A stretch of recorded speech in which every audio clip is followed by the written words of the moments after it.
Education के मंच पर आपका स्वागत करती हूँ, अभिनंदन करती हूँ। आज मैं पढ़ाने जा रही हूँ सूरदास का भ्रमर गीत और सूरदास के पद का 22वां पद पढ़ाने जा रही हूँ। यहाँ पर गोपियां और उद्धव का संवाद है। गोपियां उद्धव से कहती हैं, हे उद्धव, जीवन मुँह चाही को नीको। मुँह चाही यहाँ कुब्जा के तरफ संकेत किया है। प्रियतमा, श्री कृष्ण की प्रियतमा अर्थात व्यंगात्मक शब्द है। गोपियां उद्धव से कहती हैं कि जीवन तो उस कुब्जा का बहुत सुंदर है। क्यों?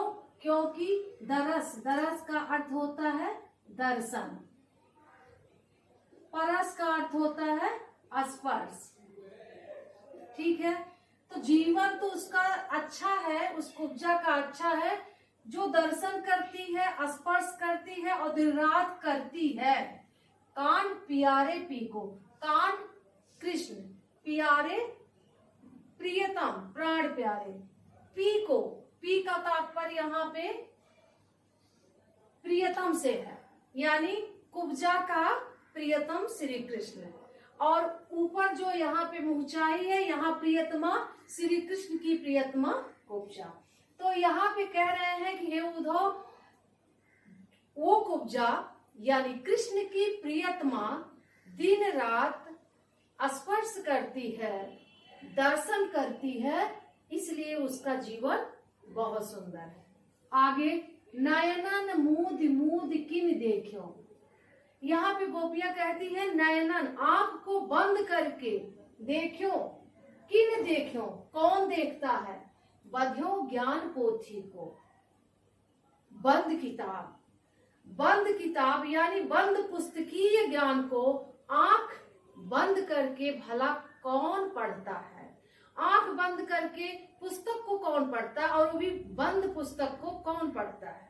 यहाँ पर सौतन का जो ईर्षा का भाव होता है वो गोपियां और कुब्जा के प्रति भाव प्रकट किया गया है।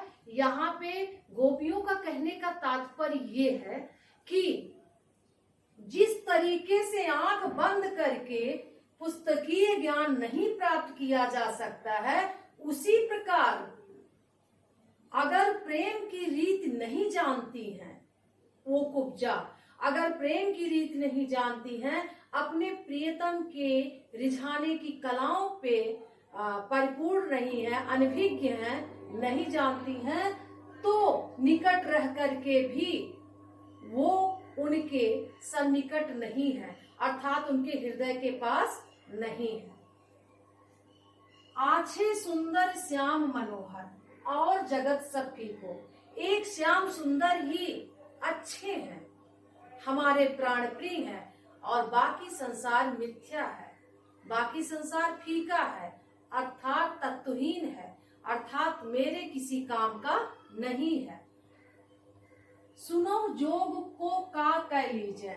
यहाँ पे गोपियां कहती हैं कि हे उद्धव, आपके योग को मैं लेके क्या करूं, आपके योग को लेके मैं क्या करूं। जहां जान, जान यानी संकट,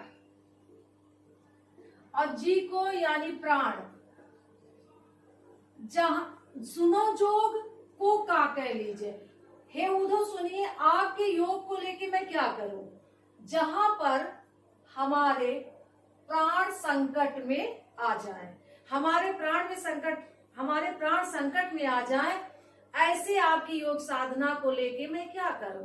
कहने का तात्पर्य है कि आप कहते हैं कि योग साधना कीजिए, प्राणायाम कीजिए। प्राणायाम में सांसों को बाहर करके हम सांसों को रोकते हैं, फिर सांसों को अंदर करते हैं।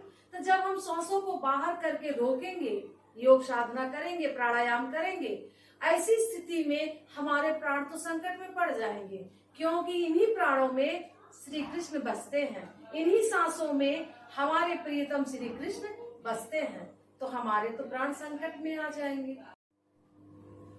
मानहि सूर खवैया घी को।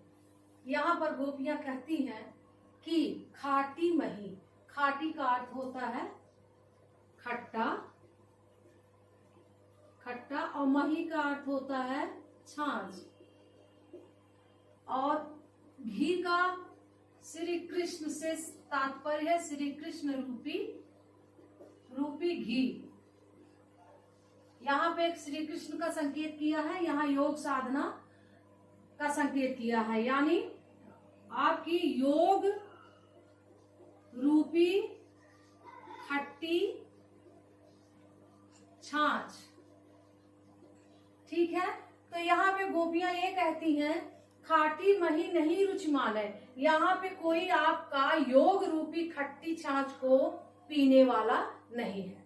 और यहाँ पर सूरदास जी कहते हैं कि गोपियां कहती हैं कि यहाँ पर तो श्री कृष्ण रूपी घी का पान करने वाले, श्री कृष्ण के आनंद में, रस में डूबे हुए हैं सारे के सारे गोकुलवासी।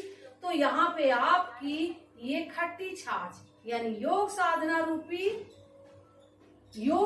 रूपी खट्टी छाछ को यहाँ कोई नहीं पीने वाला है। यहाँ पे तो सभी लोग श्री कृष्ण रूपी घी का पान करते हैं। तो भला आप ही बताइए, घी को छोड़ करके छाछ, वो भी खट्टी छाछ को कौन पिएगा।